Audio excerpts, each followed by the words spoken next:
Hi friends, welcome to Prabha'sTopicz. இன்றைக்கி நம்ம என்ன பார்க்க போகிறோம்னாக்கா ஒரு ரெசிபி வீடியோ தான். வாங்க வீடியோக்குள்ளே போகலாம். இன்றைக்கி ரெசிப்பியில் என்ன ரெசிபி அப்படின்னு பார்த்தீங்கன்னாக்கா ஒரு முள்ளங்கி வச்சு ஒரு கட்லெட் தான் பண்ண போகிறோம். பார்க்கலாம் வாங்க. ஃபஸ்ட்டு அரிசி மாவு எடுத்துருக்கிறேன், ஒரு கப்பு. எந்த கப்பில் எடுக்கிறீங்களோ அதே அளவுக்கு எடுத்துக்கலாம். அடுத்து ரவை, இதுவும் அதே அரை கப்பு எடுத்துருக்கிறேன்.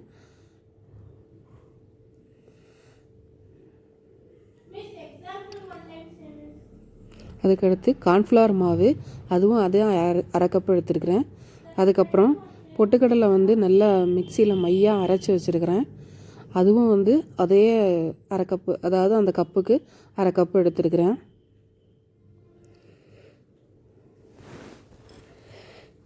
அதுக்கப்புறம் மல்லி, கொத்தமல்லி, புதினா, கருவேப்பிலை,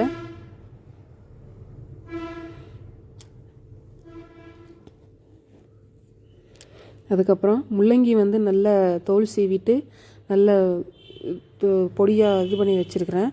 ஸோ அதையும் ஆட் பண்ணிக்கலாம். இதில் முள்ளங்கியில் நிறைய தண்ணி இருக்கும், அதோடய அப்படியே ஆட் பண்ணிடுங்க.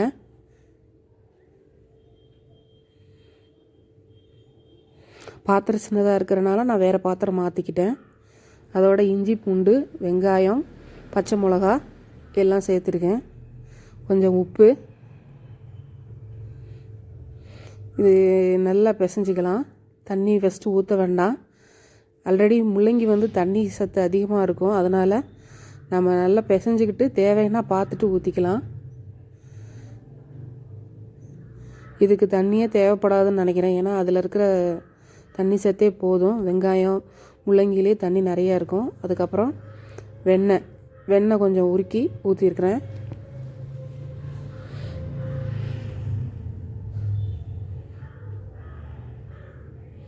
பாருங்கள், தண்ணியே ஊற்றலை, அப்படியே அதில் இருக்கிற இதில் வச்சு அப்படியே நல்லா பிசைஞ்சாச்சு. இது ஒரு 1/2 அன் ஹவர் வரைக்கும் நல்லா ஊறட்டும். இப்போது 1/2 அன் ஹவர் ஆயிடுச்சு. ஓப்பன் பண்ணி பார்க்கலாம் எப்படி இதாகிருக்கு பாருங்கள். தண்ணி கொஞ்சம் கூட சேர்க்கல, மாவு நல்லா கெட்டியாக கொஞ்சம் கூட ஒட்டாமல் வந்திருக்கு பாருங்கள். இதை அப்படியே கட்லெட் மாதிரி நல்லா தட்டி தட்டி போட்டுடலாம். இதில் முள்ளங்கி சேர்த்துருக்குன்னு சொன்னால் தான் தெரியும், அந்தளவுக்கு டேஸ்ட் ரொம்ப அருமையாக இருக்குது ஃப்ரெண்ட்ஸ்.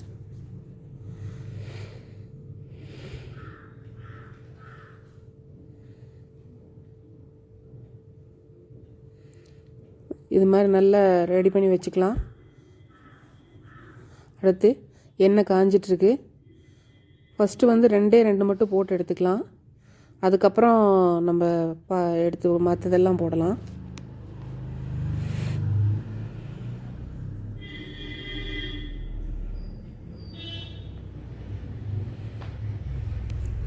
நல்லா பொன்னிறமாக பொரிஞ்சு வந்துருச்சு. இப்போ மிச்சம் இருக்கிறதெல்லாம் நம்ம போட்டு எடுத்துடலாம்.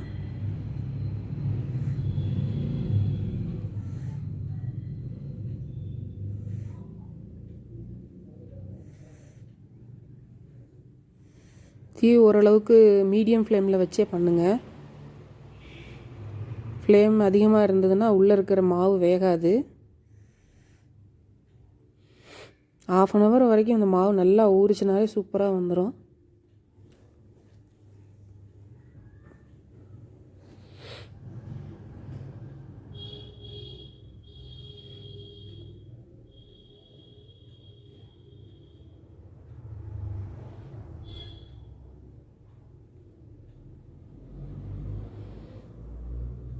ஒரு வித்தியாசமான ஒரு ஸ்நாக் ரெசிபின்னு சொல்லலாம். இதை ஈவினிங் ஸ்நாக் ரெசிபி. இது முள்ளங்கி வச்சுட்டு ஒரு கட்லெட்டு. முள்ளங்கி சாப்பிடாதவங்களுக்கு இந்த மாதிரிலாம் பண்ணி கொடுக்கலாம். நம்ம நிறைய பேர் முள்ளங்கி போட்டால் கூட குழம்புல இதில் போட்டால் கூட அவாய்ட் பண்ணுவாங்க. ஸோ இந்த மாதிரி நல்லா துருவிட்டு போட்டு சேர்த்து இது ஒரு வடையாட்டம் பண்ணி கொடுக்கலாம். டேஸ்ட்டு ரொம்ப அருமையாக வரும்.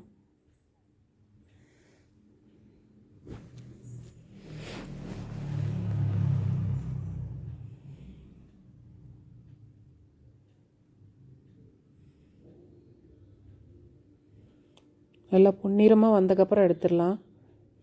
வந்துருச்சு நல்லா. சோப்பை எடுத்துடலாம் நம்ம.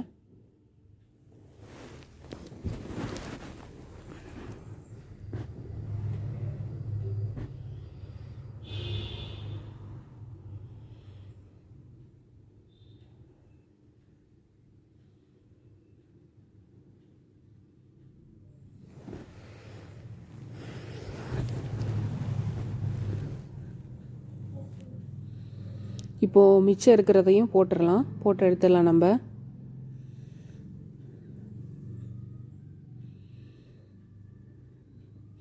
ஒரு வித்தியாசமான கட்லெட் செய்யலாம் இன்றைக்கி. எப்போது ஒரே மாதிரி செஞ்சிட்ருக்குது, இது கொஞ்சம் டிஃப்ரெண்ட்டாக இருக்கும். உடம்புக்கும் நல்லது அதே சமயத்தில்.